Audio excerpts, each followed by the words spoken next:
So now that we've completed the first step, and you can see here I've added my name, I'm now going to start adding my lines around the background to make it more of a stained glass effect. And it says adding your stained glass background. Before you begin to create your stained glass background, first look at your name. Is it centered in your artwork file? Is there enough room around it to add interesting lines and details? If the answer is yes, then you can begin working on step 8, which is right here. If you need to make adjustments, press Ctrl-T and adjust the size of your name and move it to best fit your artwork file. If you're all done, you can press Enter and that bounding box will go away. So let me show you. So right here, do you see how my name is off center? This side is thin and this side is a lot wider. Also, with the stained glass, I'm going to want to really add some interesting elements around the edge. So I feel as though this is too large. So I'm going to do Control-T, and I can use the arrows on my keyboard and just nudge it to the right. So without changing the size of my file, my name, I'm going to try and just get it centered to see if I like it. And I might like that. I'm not sure.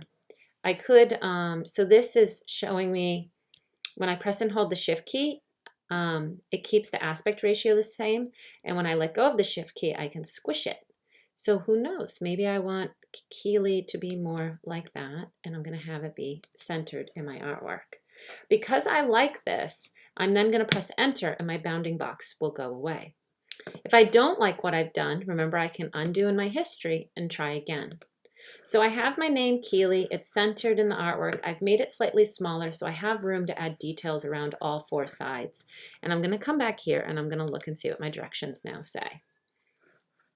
On the same name layer, begin to add your stained glass line.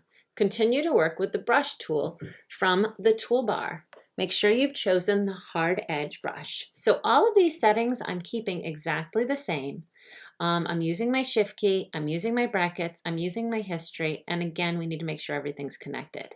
So because I already have everything set up the way how I want, I have black here, B for brush here, making sure it's still my brush tool, making sure that the hard edge is still selected, and all of these are 100.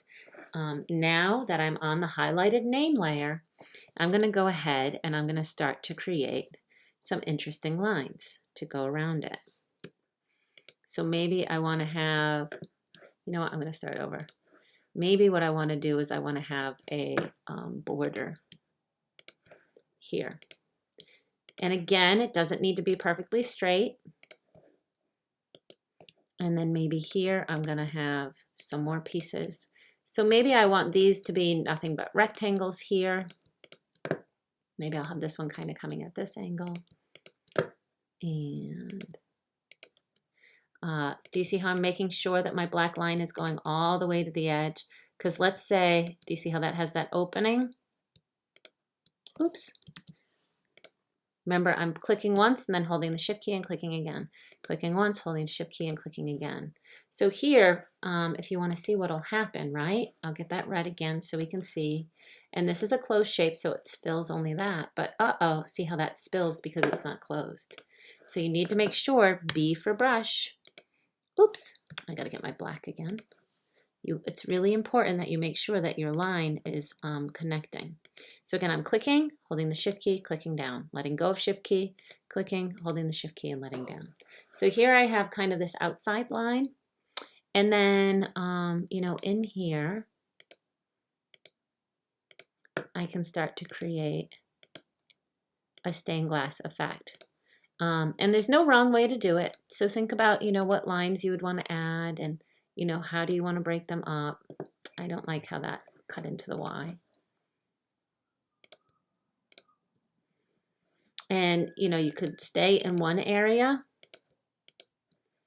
or, so this line's going straight down, so I don't really want to add another one. I think that would be confusing. So instead, what I'm going to do is I'm going to add lines going this way. And again, making sure that they're filled. And you keep filling your space, all right?